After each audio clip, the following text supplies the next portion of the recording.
Malcolm-Jamal Warner, dead at the age of 54 on a drowning accident while he was vacationing with his family in Costa Rica. Joining us now, Bomani Jones, host of the Right Time with Bomani Jones podcast, and entertainment journalist Segun Oduolowu to share their thoughts there. And Bomani, if I could begin with you, of course it was difficult, and he spoke quite publicly about this, Malcolm-Jamal Warner, when Bill Cosby was accused, later convicted of multiple cases of sexual assault.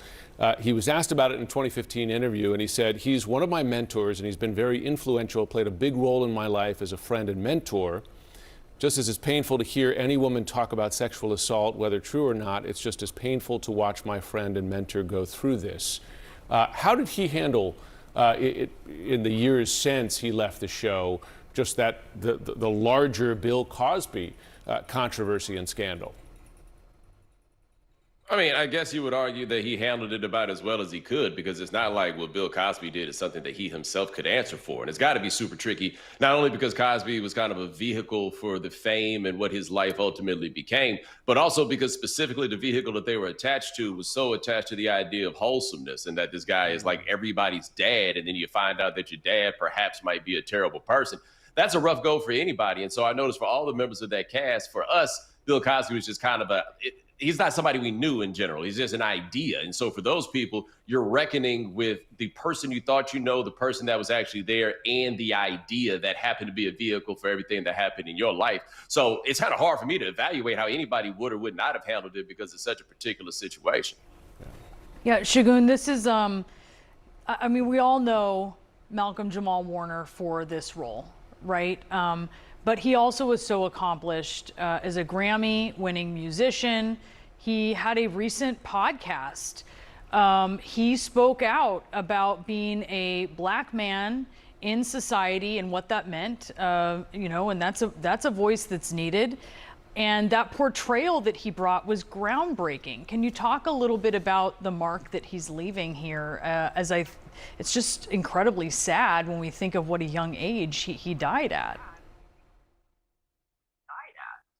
Yeah, the passing of Malcolm-Jamal Warner is horrific. And, you know, I know Elizabeth Wagmeister and one of the entertainment reporters that you had on before, but culturally, and I think Bomani and myself can speak to this, this is like the loss of a family member, in that, look, I'm the child of immigrants, and my dad is a PhD, my mom is a therapist. Malcolm-Jamal Warner was the first time I saw somebody that looked like me and my brothers on television that my parents could relate to. The conversations that he would have on screen with his television dad were the same conversations about going to college and cleaning your room that I was having with my father. So his voice as a black man on screen, and then afterwards, just the man he was, the smile, the artist, the Grammy you mentioned. He was also on Def Poetry Jam. There was an aura about him of just class and grace. And for me at my age, it's like losing a family member, because we grew up with him. Like I grew up watching this kid go through the same things that I was going through while he's on camera. And so culturally, his passing is so tremendous to our community as black men, because he was a father himself. Like, he embodied the things that maybe Bill Cosby it turned out wasn't, but Malcolm-Jamal Warner was those things. He kept his life private. And so, again, I'm almost at a loss for words, because when I saw the news, I could not believe it. 54 is not only so young, but what he meant to me growing up, and to a great many of us, to see something like that, to see us represented, is so powerful. It's definitely a tragic loss, not just for the entertainment community, but the black community as a whole. We lost somebody that I throw it to you, Bomani. I grew up watching him and laughing, and my dad did the same thing. I brought you into this world, I'll take you out. He just did it with a Nigerian accent. It's such a good point that he, in his life, tried to live up to that wholesome image himself, Segun. It's such a great point. Sorry, Bomani, go ahead.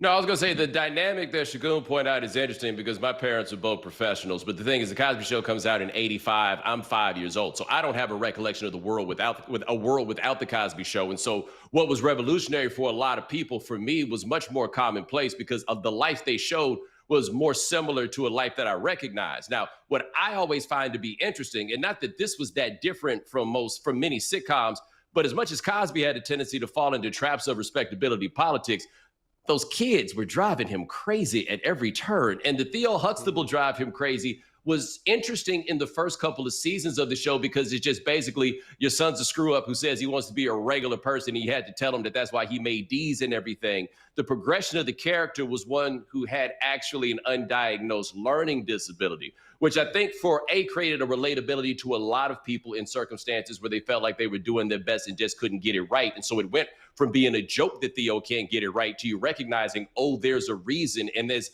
way ahead of kind of a conscientiousness that we have now about those issues. But it also, I think the term class was used, but as the Theo Huxtable character gets older, he just gets a whole lot cooler.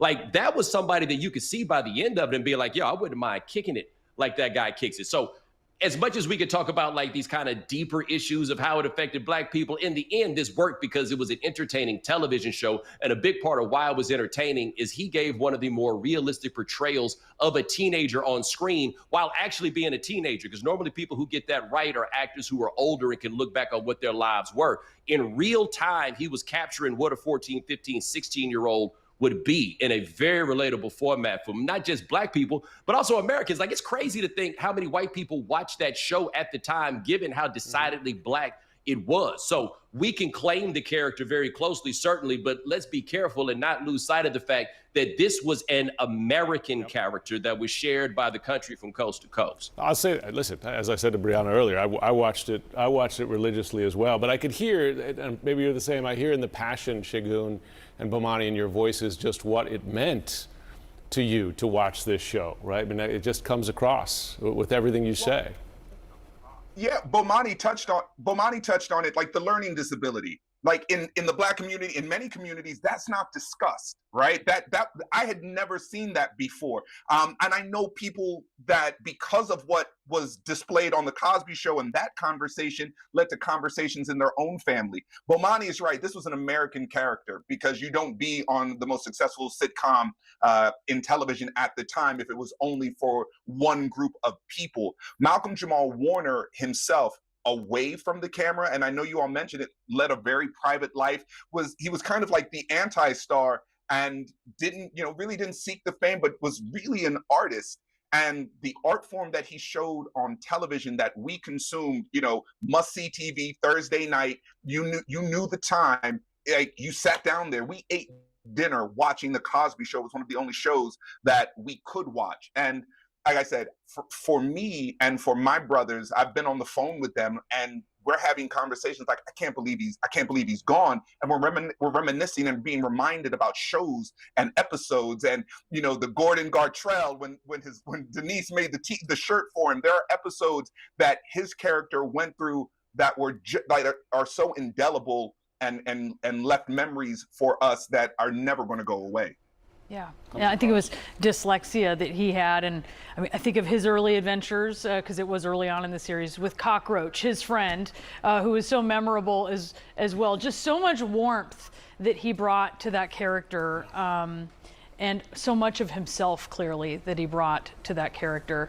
Segun Oduolowu and Bomani Jones, thank you so much to both of you. Really, really appreciate this conversation, as I think so many people are feeling this, and our hearts go out to this family. That's the thing. A family has lost their father today, and our prayers with them.